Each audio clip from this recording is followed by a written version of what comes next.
ಸಮಾಜ ಕಲ್ಯಾಣ ಇಲಾಖೆಯಲ್ಲಿ ಭಾರಿ ಗೋಲ್ಮಾಲ್ ಆಗಿದೆ.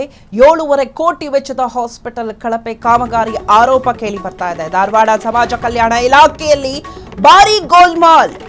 7.5 ಕೋಟಿ ವೆಚ್ಚದ ಹಾಸ್ಟೆಲ್ ಕಳಪೆ ಕಾಮಗಾರಿ ಆರೋಪ. ತಪೋವನ ನಗರದಲ್ಲಿರುವಂತಹ ಸಮಾಜ ಕಲ್ಯಾಣ ಇಲಾಖೆಯ ಹಾಸ್ಟೆಲ್ ಇದು. ಜೆಡಿ ಗಂಗಾಧರ್ ದೊಡ್ಡಮನಿ, ಎಡಿ ಮಧು ಸನ್ನೇರಿಯ ಕರ್ಮಕಾಂಡ ಇದು. ಫ್ರೀಡಂ ಟಿವಿಯಲ್ಲಿ ಬಗದಷ್ಟು ಬಯಲಾಗ್ತಾ ಇದೆ ರೋಚಕ ಡೀಟೇಲ್ಸ್. ಸುದ್ದಿ ಬಿತ್ತರವಾಗ್ತಿದ್ದಂತೆ ಎಚ್ಚೆತ್ತು ತೇಪೆ ಹಚ್ಚಲು ಮುಂದಾಗಿದ್ದಾರೆ. 7.5 ಕೋಟಿ ಕಳಪೆ ಕಾಮಗಾರಿಗೆ ಅಧಿಕಾರಿಗಳ ಮೇಕಪ್ ಹೈ ಡ್ರಾಮಾ. ಗುತ್ತಿಗೆದಾರನ ಬೆನ್ನಿಗೆ ನಿಂತ ತಾಲೂಕು ಎಡಿ ಮಧು ಸನ್ನೇರಿ. ಹಾಸ್ಟೆಲ್ ಸ್ಪಾಟ್ಗೆ ದೌಡಾಯಿಸಿದ ಜೆಡಿ ಗಂಗಾಧರ್ ದೊಡ್ಡಮನಿ. ಕಣ್ಣೆದುರೇ ಕಳಪೆ ದರ್ಶನವಾಗ್ತಿದ್ರು, ಏನೂ ಆಗಿಲ್ವಂತೆ. 7.5 ಕೋಟಿ ಬಿಲ್ಡಿಂಗ್ ಬಗ್ಗೆ ಹೊಸ ವರಸೆ ತೆಗೆದುಕೊಂಡ್ರ ಅಧಿಕಾರಿಗಳು. ಗುಣಮಟ್ಟದ ಬಗ್ಗೆ ಕೇಳಿದ್ರೆ ಕೇವಲ ವಾಟರ್ ಕ್ಯೂರಿಂಗ್ ಸಮಸ್ಯೆ ಅಂತೆ. ಹೋರಾಟಗಾರನ ಮುಂದೆಯೇ ಅಧಿಕಾರಿಗಳ ಕುಂಟು ನೆಪ ಸಮಂಜಾಷಿ. ಗುತ್ತಿಗೆದಾರನ ಬೆನ್ನಿಗೆ ನಿಂತಿದ್ದಾರ ಎಡಿ ಮಧು. ಧಾರವಾಡದ ಸಮಾಜ ಕಲ್ಯಾಣ ಇಲಾಖೆಯಲ್ಲಿ ಈಗ ಭಾರಿ ಗೋಲ್ಮಾಲ್ ಆಗಿದೆ. 7.5 ಕೋಟಿ ವೆಚ್ಚದ ಹಾಸ್ಟೆಲ್ ಕಳಪೆ ಕಾಮಗಾರಿ ಆರೋಪ ಕೇಳಿ ಬರ್ತಾ ಇದೆ. ತಪೋವನ ನಗರದಲ್ಲಿರುವಂತಹ ಸಮಾಜ ಕಲ್ಯಾಣ ಇಲಾಖೆಯ ಹಾಸ್ಟೆಲ್ ಇದು. ಜೆಡಿ ಗಂಗಾಧರ್ ದೊಡ್ಡಮನಿ, ಎಡಿ ಮಧು ಸನ್ನೇರಿ ಕರ್ಮಕಾಂಡ ಇದು. ಫ್ರೀಡಂ ಟಿವಿಲಿ ಬಗದಷ್ಟು ಬಯಲಾಗ್ತಾ ಇದೆ ಇವರ ರೋಚಕ ಡೀಟೇಲ್ಸು. ಸುದ್ದಿ ಬರ್ತಿದ್ದಂತೆ ಎಚ್ಚೆತ್ತು ತೇಪೆ ಹಚ್ಚಲು ಮುಂದಾಗಿದ್ದಾರೆ ಕಾಂಟ್ರಾಕ್ಟರ್. 7.5 ಕೋಟಿ ಕಳಪೆ ಕಾಮಗಾರಿ ಅಧಿಕಾರಿಗಳು ಈಗ ಮೇಕಪ್ ಹೈಡ್ರಾಮವನ್ನ ಆಡ್ತಾ ಇದ್ದಾರೆ. ನಾಮಕಾವಸ್ಥೆಗೆ ಏನೋ ಮಾಡ್ಬೇಕಲ್ಲ, ನಮ್ದೆಲ್ಲ ಬಂಡವಾಳ ಬಯಲಾಯ್ತಲ್ಲಪ್ಪ ಅಂತ ಹೇಳಿ ಅಲ್ಲಿ ತೇಪೆ ಹಾಕ್ತಾ ಇದ್ದಾರೆ. ಹಾಗಾದ್ರೆ ಗುತ್ತಿಗೆದಾರನ ಬೆನ್ನಿಗೆ ನಿಂತ್ರ ತಾಲೂಕು ಎಡಿ ಮಧು.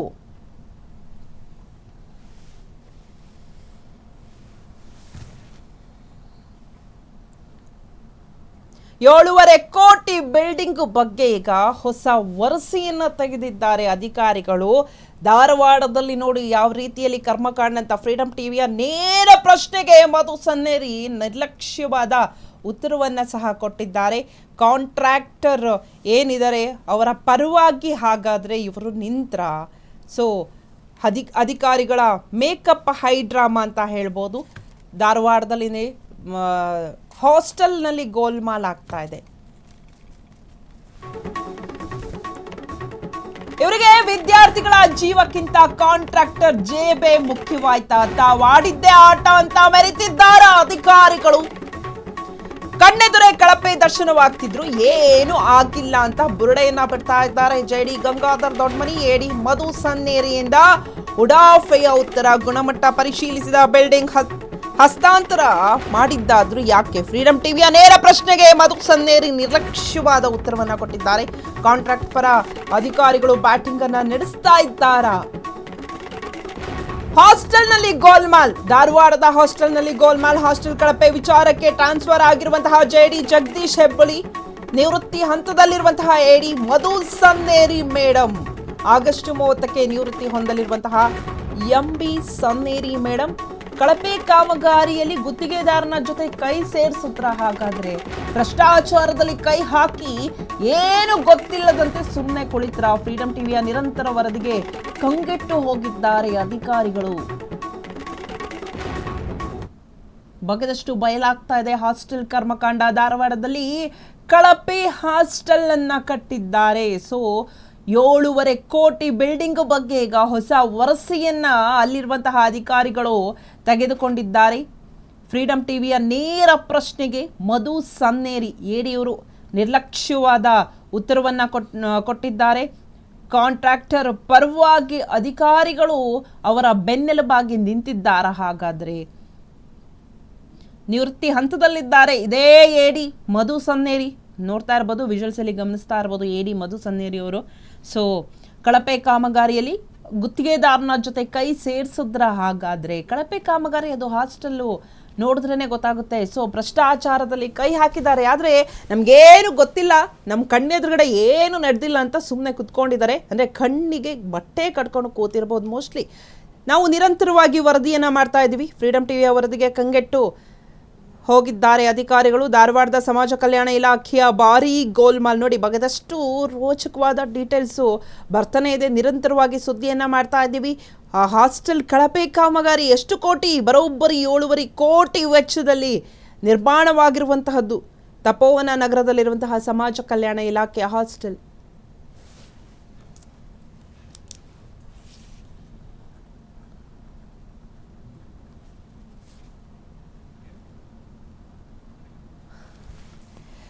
ಎಸ್, ನಮ್ಮ ಜೊತೆ ಝೂಮ್ನಲ್ಲಿ ನೇರವಾಗಿ ಜಾಯ್ನ್ ಆಗಿದ್ದಾರೆ ಸುರೇಶ್ ಕುವರಿ, ನವ ಸಮಾಜ ಕಲ್ಯಾಣ ಇಲಾಖೆಯ ಅಧ್ಯಕ್ಷರು.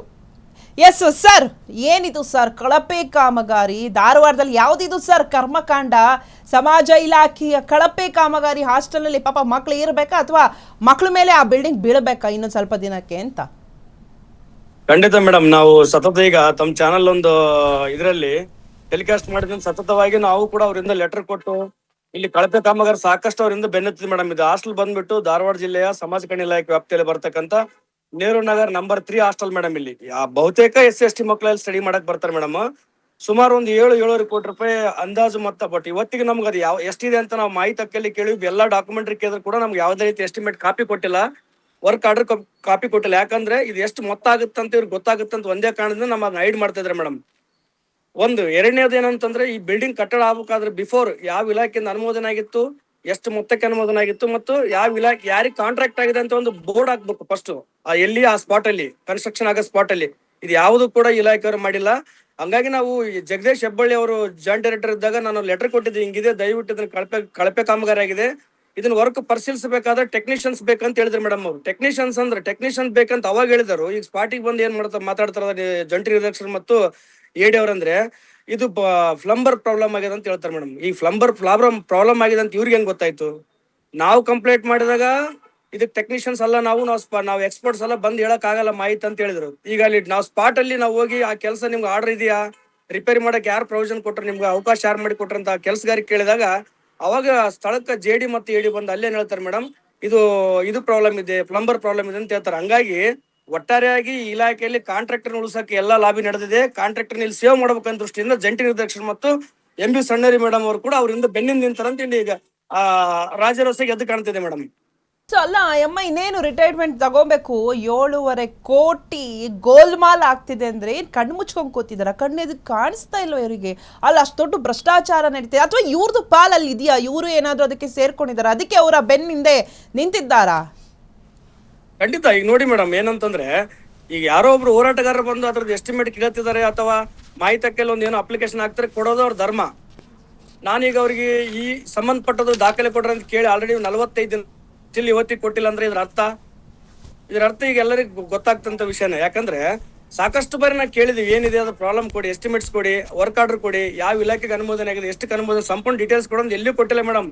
ಈ ಒಂದು ನಾವು ಲೆಟರ್ ನಮ್ಮ ಸಂಘಟನೆ ನವ ಸಮಾಜ ನಿರ್ಮಾಣ ವೇದಿಕೆಯಿಂದ ಲೆಟರ್ ಕೊಟ್ಟಿವಿ ಜಾಯಿಂಟ್ ಡೈರೆಕ್ಟರ್ ಅವರಿಗೆ, ಜಗದೀಶ್ ಹೆಬ್ಬಳ್ಳಿ ಅವರಿಗೆ.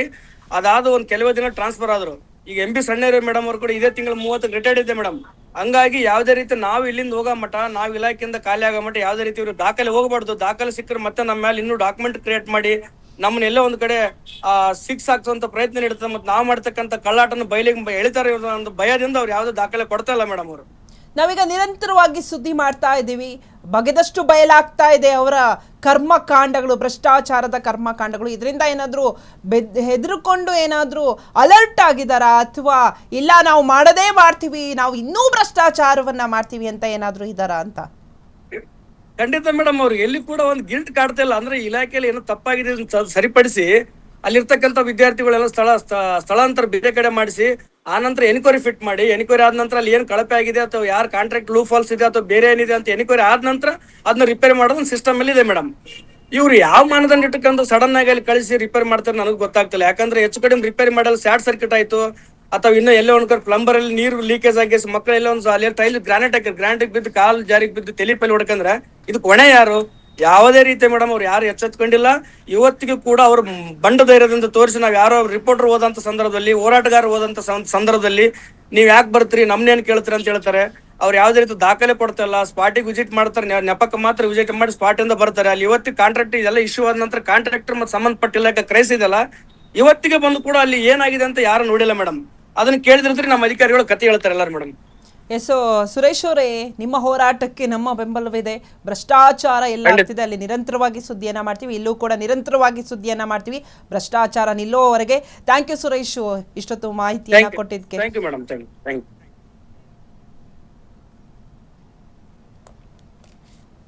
ನಾರ್ತ್ ಸೌತ್ ಅಂತ ಕಿತ್ತಾಡಬೇಡಿ, ತೆಲುಗು ನೆಲದಲ್ಲಿ ರಾಕಿಂಗ್ ಸ್ಟಾರ್ ಯಶ್ ಹವಾ ಜೋರಾಗಿದೆ. ಟಾಕ್ಸಿಕ್ ಪ್ರೀ ರಿಲೀಸ್ ಇವೆಂಟ್ ನಲ್ಲಿ ಯಶ್ ಟಾಕ್. ನಾರ್ತ್ ಸೌತ್ ಅಂತ ಕಿತ್ತಾಡೋದು ಬೇಡ. ತೆಲುಗು ನೆಲದಲ್ಲಿ ನಟ ಯಶ್ ಹವಾ. ಟಾಕ್ಸಿಕ್ ಪ್ರೀ ರಿಲೀಸ್ ಇವೆಂಟ್ ನಲ್ಲಿ ಯಶ್ ಟಾಕ್. ಭಾಷೆ ಪ್ರದೇಶ ಭೇದ ಬದಿಗಿಟ್ಟು ಒಟ್ಟಾಗಿ ಸಾಗೋಣ. ರಾಜಕೀಯ ಮಾಡೋರ ಮಾತಿಗೆ ನಾವು ಕಿವಿ ಕೊಡೋದು ಬೇಡ. ಎಲ್ಲಿ ಹೋದ್ರೂ ನಿಮ್ಮ ಪರಿಶ್ರಮಕ್ಕೆ ಪ್ರೀತಿ ಸಿಗುತ್ತದೆ. ನಿಮ್ಮನ್ನ ಟೀಕಿಸುವವರ ಮಾತನ್ನ ಕೇಳಬೇಡಿ. Don't listen to anybody, keep going. Toxic ವೇದಿಕೆಯಲ್ಲಿ ಯಶ್ ಮಾತಿಗೆ ಭರ್ಜರಿ ಮೆಚ್ಚುಗೆ ವ್ಯಕ್ತವಾಗಿದೆ. Very soon మేమంతా గ్లోబల్ మ్యాప్ లో ఇండియన్ సినిమాని పొజిషన్ చేయాలి, మార్క్ చేయాలి. All the youngsters are here, students are here. I always tell the same thing, సినిమాని ఎక్కువ సీరియస్ గా తీసుకోవద్దండి. మేమంతా ఏమీ పెద్దగా చేయలేదు. మీలాంటి what ever you want to do in life dream చేసుకొని